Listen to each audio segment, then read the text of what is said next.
you're gonna get set up to paint. You're gonna have your piece, you're gonna have something to mix on. You can use a plate at home. We're using acrylic paint in class, so if you have acrylic paint, you could use that. If you do not have acrylic paint, then you need to make sure that you have watercolor paint. If you don't have either of those options, then do your best with color pencil to show value with color. Okay, in class, we're gonna be opening up one of my new sets because these are my smaller brush sets. So I will assign each of you a brush set. This back packaging is kind of helpful. So we talked about different brushes and what they can do, and so that's a pretty handy little thing there, little guide. So I'm gonna open those up. So if you're opening these up brand new, you're happen to be the first class that uses them, because we're using it in a really small space, okay? And these bristles are really stiff, okay? What you need to do is put them into water and soften that up. So the manufacturer puts this like gel on there to keep the bristles nice and to keep them from getting messed up in the packaging process. So you need to kind of do that with each of your brushes and wipe them off. And these little containers, you can just keep those or slide them off. You can try to reuse them, but what happens a lot of times is students try to put them back on and then they ruin the bristles even more. So you gotta be careful with that. So get all of these ready. This is a super tiny detailed brush. It won't even focus on it. There, you can kind of see it. There it is. Look how tiny that is. Please be careful with this super tiny brush. Okay? There's only a few hairs even on it. You need to pick which main color you want to use. So you just need a little bit. Okay? We're painting a very small area, so about a quarter size is all you need. Right? And then there will also be some black and white because you will be making tints and shades. Shade is when you add black, and a tiny bit of black goes a long way. So it kind of comes out of the container super quick. We're gonna reuse these from day to day. So I've got my 3 colors. I've chosen to use green monochromatic color scheme with tints and shades. Next, you're gonna get your paper and you're just going to paint, right? Make sure that when you're mixing, that you are either using one of your bigger brushes or you can use a palette knife. I got in a habit during college to use a palette knife to do all my mixing because it saved the longevity of my brushes if I wasn't doing my mixing with my brushes. So what I'm gonna do is I'm gonna go ahead and mix a couple of my values, and I'm gonna pull from the main amount, and I'm not gonna dip it right in the middle, okay? I'm going to scoop it from the side, and then I'm gonna mix. And I wanna keep it in a tight circle when I'm mixing. You don't wanna spread it out really thin because then it dries a lot faster and then it wastes a lot of paint. So you wanna keep it in a tight circle, and you want to make sure it's good and mixed. So there's one value, right? So I got a main hue. I have a tint. What if I wanted a little bit lighter tint? Then I'm gonna use more white, right? And so basically you're mixing your value scale, but don't spend your whole class mixing because then you won't even get to use your paint. So 1, 2, 3.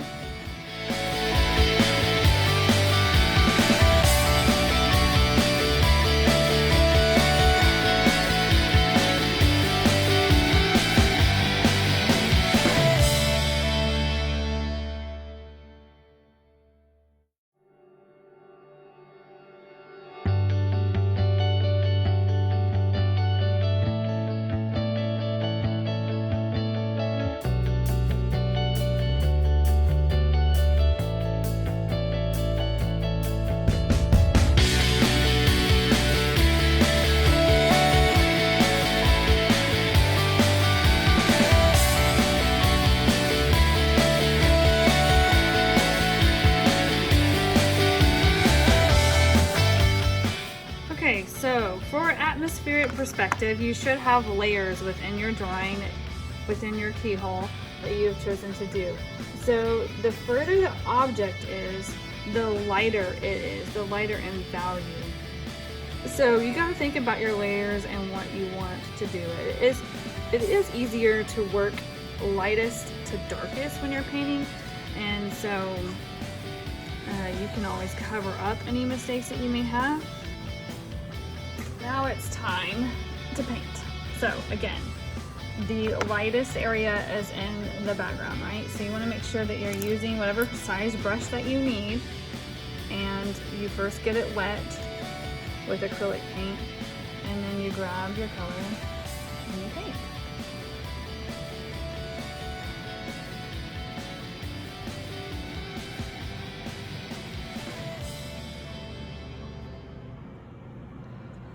Now, good thing about acrylic is that it does, once it's dry, you can paint over it. So if you make a mistake, don't freak out, okay? Just give it a day to dry and you can go back and correct it the next day. So my very furthest background, again, you're using all one color, so you're not gonna have a blue sky. You have to be able to show that perspective with just value. So I'm gonna go ahead and paint where I eventually want my tree, and then I can go over that when it's dry. Make sure you wash your brush out in between.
Can mix on the paper too, but it's super helpful if you have a lot of it pre-mixed.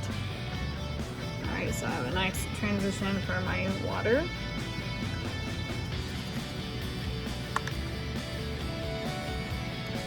And then the negative space of my keyhole here is going to be very close to black, but still in the green monochromatic color family. Pull some of that. This time I'm mixing with my brush. See how much paint I could potentially lose. That's why I like using a palette knife a lot. It's really dark. I'm just gonna come in here and paint these negative spaces. It's a really, really dark green. Not a pure black, there is some streaky green in there. So, get this painted. So this might take, one class period, and then the next class period, you are going to spend doing your background or around your keyhole, however that may look for your design. And you can use more neutral colors for that. So browns, grays, etc.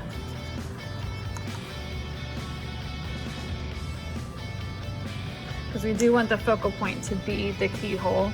Mine's kind of flowing out of the keyhole, but that just depends on what your design is.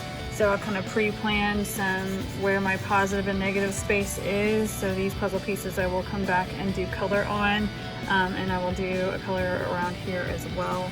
I haven't decided what that's going to be, but work on your stuff, and it'll be due at the end of the week.